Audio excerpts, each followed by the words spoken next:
ઉધમસિંહની કહાની માત્ર એક વ્યક્તિની નથી.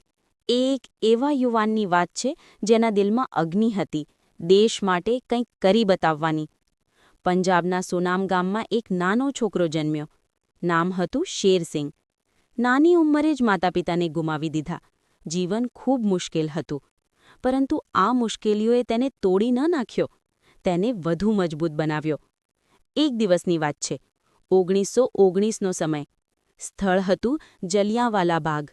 લોકો શાંતિથી ભેગા થયા હતા, પણ અચાનક ગોળીઓ વરસવા લાગી. આ ભયાનક ઘટના હતી, જલિયાંવાલા બાગ હત્યાકાંડ. યુવાન ઉધમસિંહે બધું પોતાની આંખે જોયું. જમીન લોહીથી લાલ થઈ ગઈ. ચીસો ગૂંજી ઉઠી. તેના દિલમાં એક જ અવાજ આવ્યો કે આ અન્યાયનો જવાબ જરૂર આપવો પડશે. તે દિવસે ઉધમસિંહે પ્રતિજ્ઞા લીધી કે જે લોકો આ માટે જવાબદાર છે તેમને સજા આપશે. વર્ષો પસાર થયા.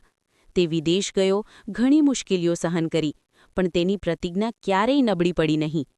અંતે 13 માર્ચ 1940ના લંડનનો એક હોલ. ત્યાં હાજર હતો માઇકલ ઓ ડ્વાયર. એ જ વ્યક્તિ જે જલિયાંવાલા બાગ માટે જવાબદાર માનવામાં આવતો હતો. ઉધમસિંહ શાંતિથી ઊભા રહ્યા, અને પછી ગોળી વાગી. એક પળમાં વર્ષોની આગ શાંત થઈ ગઈ. તેને લાગ્યું કે હવે ન્યાય મળ્યો. તેમને પકડી લેવામાં આવ્યા. કોર્ટમાં કોઈ ડર નહોતો.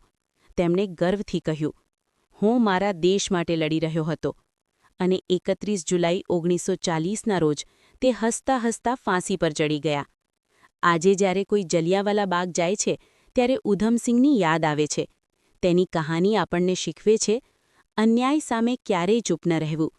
દેશ માટે જીવવું એ સૌથી મોટું ગૌરવ છે. ઉધમસિંહ તો ચાલ્યા ગયા, પણ તેમની હિંમત અને દેશભક્તિ આજે પણ જીવંત છે.